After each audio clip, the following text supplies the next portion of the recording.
السلام عليكم ورحمة الله. الحمد لله نحمده ونستعينه ونستغفره ونعوذ بالله من شرور أنفسنا. أما بعد فأعوذ بالله من الشيطان الرجيم. بسم الله الرحمن الرحيم. والسماء بنيناها بأيد وإنا لموسعون والأرض فرشناها فنعم الماهدون. তো আমরা এই কিতাব থেকে ধারাবাহিক দর্শ চলছিল, সেই ধারাবাহিকতায় আজকে আমরা এই কিতাবের আরেকটি বিষয়, কিতাবটির নাম হচ্ছে আস-সামা ওয়াল আরদু ফিল কুরআনিল কারীম। এই কিতাবের আরেকটি বিষয় থেকে আমরা আলোচনা করব। বিষয়টির নাম হচ্ছে আল্লাহু আযজা ওয়া জাল্লা জাআলাল আরদা মাহদান লিআহলিহা। আল্লাহ সুবহানাহু ওয়া তাআলা এই জমিনবাসীর জন্য জমিনকে বিছানার মতো করে দিয়েছেন এবং এটা এই কিতাবের 254 নম্বর পৃষ্ঠায় উল্লেখ আছে। তো এখানে আমি যে আয়াতটি তিলাওয়াত করেছি, আয়াতটি সূরাতুজ জারিয়াতের 47, 48 এবং 49 নম্বর আয়াত। তো আল্লাহ সুবহানাহু ওয়া তাআলা বলছেন, ওয়াস-সামাআ বানাইনাহা বিআইদি ওয়া ইন্না লামুসিউন। আমি এই আকাশকে নির্মাণ করেছি, বানিয়েছি এবং আমি এটাকে প্রশস্ত করি।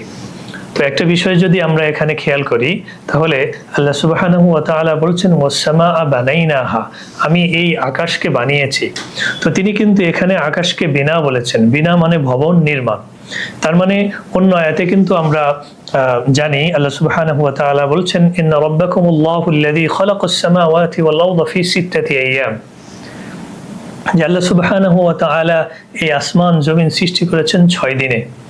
এই 6 দিন আবার তাফসীরের বক্তব্যে উল্লেখ আছে, এই সৃষ্টি শুরু হয়েছে ইয়াউমুল আহাদ, রবিবার থেকে, ইয়াউমুল ইসনাইন, ইয়াউমুল আরবিআ, ইয়াউমুল খামিস, এরকম করে রবি, সোম, মঙ্গল, বুধ, বৃহস্পতি, শুক্র, এই শুক্রবারে এসে এই আসমান জমিনের সৃষ্টি শেষ হয়েছে। তো এখানে কিন্তু আল্লাহ সুবহানাহু ওয়া তাআলা বললেন যে ওয়া ইন্না লামুসিউন, এই আসমান আমি প্রশস্ত করি। তো প্রশস্ত করার অর্থ কি? প্রশস্ত করার অর্থ হলো লামুসিউন যে শব্দটি আছে, এই শব্দটি হচ্ছে সিগাই সিফাত, যেটাকে আমরা ইসমে ফাইল বলতে পারি, লামুসিউন। তো সিগাই সিফাতের মধ্যে দুইটা মানা আছে, দুইটা অর্থ পাওয়া যায়। একটা হলো এটার মধ্যে দাওয়াম, মুজারে এবং মুজারের মধ্যে হাল এবং ইস্তেকবাল দুইটি মানাই পাওয়া যায়, অর্থাৎ বর্তমান এবং ভবিষ্যৎ দুইটি অর্থই পাওয়া যায়। সুতরাং লামুসিউনের অর্থ হবে যে আল্লাহ সুবহানাহু ওয়া তাআলা বর্তমানেও আকাশকে প্রশস্ত করছেন, বিস্তৃত করছেন এবং তিনি চাইলে ভবিষ্যতেও এটাকে প্রশস্ত করবেন। এটা হলো এই অর্থ থেকে, শব্দ থেকে ইঙ্গিত পাওয়া যায়। তো কোরআনুল কারীমের অন্য কোনো বক্তব্য থেকে কি এটা সমর্থন আছে কিনা, চলুন আমরা সেদিকে যাই। আল্লাহ সুবহানাহু ওয়া তাআলা বলছেন, আওয়ালাম ইয়ারাল্লাযীনা কাফারু আন্নাস সামাওয়াতি ওয়াল আরদা কানাতা রাতকান ফাফাতাকনাহুমা। আওয়ালাম ইয়ারাল্লাযীনা কাফারু, কাফিররা কি চিন্তা করে না, আন্নাস সামাওয়াতি ওয়াল আরদা কানাতা রাতকান, এই আসমান জমিন সবকিছু একসাথে এভাবে সংযুক্ত ছিল, ফাফাতাকনাহুমা, আমি তাদেরকে পৃথক করলাম। তো এখানে রতকন যে শব্দটি আছে, যে আসমান জমিন একসাথে ছিল, রতকন মানে অর্থ হচ্ছে কোনো বস্তু এমনভাবে সংযুক্ত থাকা যেটা অত্যন্ত ঘন সংযুক্ত অবস্থায় থাকে। তার মানে বোঝা যাচ্ছে আসমান জমিন একসময় এমন বিস্তৃত ছিল না এবং এত দূরে অবস্থান করতো না, খুব কাছাকাছি ছিল আসমান জমিন। ফাফাতাকনাহুমা, অতঃপর আমি তাদেরকে বিচ্ছিন্ন করলাম, পৃথক করলাম। ফাতকুনের অর্থ হলো কোনো বস্তুকে এত বেশি বল প্রয়োগ করে পৃথক করা, যেমনি ভাবে ছিঁড়ে ফেলা হয় এইভাবে। তো এটা স্বাভাবিক কোনো পৃথক করা না।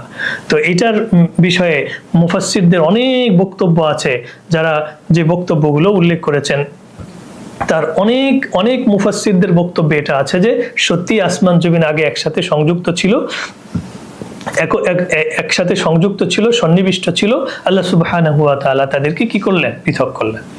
তো আমরা যদি একজন বিখ্যাত ফিজিসিস্ট, পদার্থবিদ স্টিফেন হকিং এর কথা বলি, তাহলে স্টিফেন হকিং একটা বিষয় নিয়ে আলোচনা করেছেন এবং তার এই বিষয়টির জন্য তিনি পুরো বিশ্বে পরিচিত। সেটা হচ্ছে বিগ ব্যাং, যেটাকে আমরা মহাবিস্ফোরণ বলি।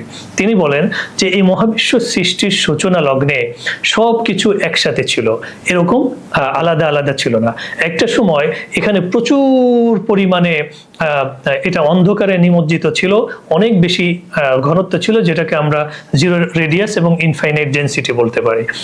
এবং এক সময় এখানে একটা বিপুল পরিমাণে একটা বিস্ফোরণ হয়, সেই বিস্ফোরণের পর থেকে এই মহাবিশ্ব এই প্রশস্ত হতে শুরু করে, আজও পর্যন্ত এই মহাবিশ্ব প্রশস্ত হচ্ছে। তো আমরা যদি পদার্থবিজ্ঞানের একটা থিওরির কথা বলি, সেখানে কিন্তু open universe model, closed universe model এবং ফ্ল্যাট ইউনিভার্স মডেল, তিনটি মডেলের আলোচনা সেখানে করা হয়। ওপেন ইউনিভার্স মডেলে আলোচনা করা হয় যে এই মহাবিশ্ব আস্তে আস্তে এভাবে প্রসারিত হচ্ছে।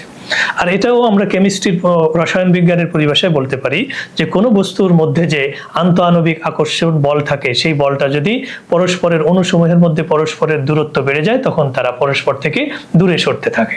তো এই মহাবিশ্বের প্রতিটি বস্তু একে অপর থেকে পরস্পর থেকে দূরে সরে যাচ্ছে, মানে তাদের মধ্যে আকর্ষণ বল কমে যাচ্ছে, এটা হতে পারে। এটা একটা সম্ভাব্য বক্তব্য। আর একটি বক্তব্য হচ্ছে পদার্থবিজ্ঞানে, সেটাকে বলা হয় ক্লোজড ইউনিভার্স মডেল বা সংকুচিত মহাবিশ্ব। অর্থাৎ মহাবিশ্বের যে আস্তে আস্তে এভাবে প্রসারিত হচ্ছে, এক সময় তাদের যেই প্রসারণটা আছে, এই প্রসারণটা থেমে যাবে, যেটাকে আমরা এক্সটেন্ডিং ইউনিভার্স বলি বা সম্প্রসারিত মহাবিশ্ব। এক সময় এসে এই মহাবিশ্বের প্রসারণ যখন থেমে যাবে, তখন এই মহাবিশ্বের বস্তুসমূহ পরস্পরের কাছে টানতে থাকবে, তখন আন্তঃআণবিক আকর্ষণ বল বা মাধ্যাকর্ষণ বল অনেক বেশি কাজ করবে বা গ্র্যাভিটেশনাল ফোর্স। তখন এই মহাবিশ্ব সংকুচিত হতে শুরু করবে। সুতরাং এটা হচ্ছে ক্লোজড ইউনিভার্স মডেল। তো এটাও কিন্তু কোরআনুল কারীমের একটা আয়াতে আল্লাহ সুবহানাহু ওয়া তাআলা বলছেন, ইয়াউমা নাতউইস সামাআ কাতাইয়িস সিজিল্লি লিল কুতুব কামা বাদানা আউওয়ালা খালকিন নুঈদু ওয়া'দান আলাইনা ইন্না কুন্না ফাইলিন। স্মরণ করো ওই বিভীষিকাময় মুহূর্তকে, কিয়ামতের আগ মুহূর্তের কথা আল্লাহ সুবহানাহু ওয়া তাআলা বলছেন, যখন আমি এই আসমানকে এভাবে ভাঁজ করে নিব, যেমনি ভাবে কাগজের টুকরাকে এভাবে ভাঁজ করে নেয়।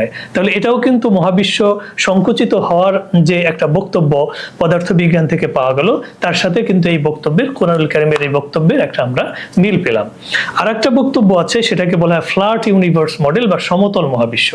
অর্থাৎ এটার মূল বক্তব্য হচ্ছে এই মহাবিশ্ব এখন যেমন এভাবে প্রসারিত হচ্ছে, এই প্রসারিত হবে না, আবার একসময় যে এই প্রসারণটা থেমে যাবে, থেমে গেলে এই মহাবিশ্ব একটা স্থির অবস্থায় থাকবে, যেটাকে আমরা স্টেবল স্টেট বলতে পারি বা সাম্য অবস্থা। তো মহাবিশ্ব সংকুচিতও হবে না, প্রসারিত হবে না, মহাবিশ্ব একটা সাম্য অবস্থায় দাঁড়াবে। তো এই বিষয়ে, এই ফ্ল্যাট ইউনিভার্স মডেলের বিষয়ে কোরআনুল কারীমের কোনো আয়াতে স্পষ্ট কোনো বক্তব্য নাই। তাহলে যেই বিষয়ে কোরআনুল কারীমের বক্তব্য আছে, মিলে যায়, সেটাকে আমরা নুসাদ্দিকু, সেটাকে আমরা সত্যায়ন করব। যেই বিষয়ে কোরআনুল কারীমের আয়াতের সাথে অমিল রয়েছে, সেটাকে আমরা নুকাযযিবু, আমরা বলবো যে এটা সত্য না। আর যেই বিষয়ে কোরআনুল কারীমের সাথে মিলও নেই এবং অমিলও নেই, আমরা বলবো লা নুসাদ্দিকু ওয়া লা নুকাযযিবু, আমরা এটাকে সত্যও বলবো না, আমরা এটাকে মিথ্যাও বলবো না, বরং we will wait for the further explanation from another scientist. আমরা অন্য কোনো বিজ্ঞানীদের গবেষণা, পর্যবেক্ষণ বা তাদের সিদ্ধান্তের অপেক্ষা করব, যে ভবিষ্যতে এমন কোনো বিজ্ঞানী আসবেন যিনি এই বিষয়টাকে গবেষণার মাধ্যমে এর যৌক্তিকতা তুলে ধরবেন।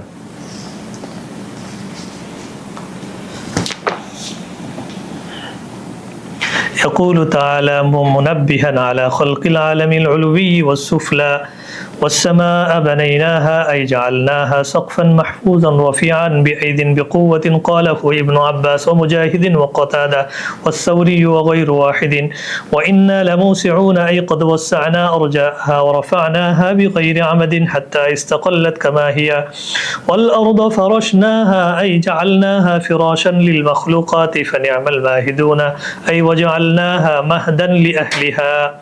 তো এতক্ষণ পর্যন্ত আমরা কোরআন এবং তাফসীরের বক্তব্য, বিভিন্ন মুফাসসিরদের বক্তব্য এবং বিজ্ঞানের বক্তব্যের আলোকে যেই বক্তব্যটি তুলে ধরলাম, সেই বিষয়েও কিছু আলোচনা এই তাফসীরের এখানে উল্লেখ আছে।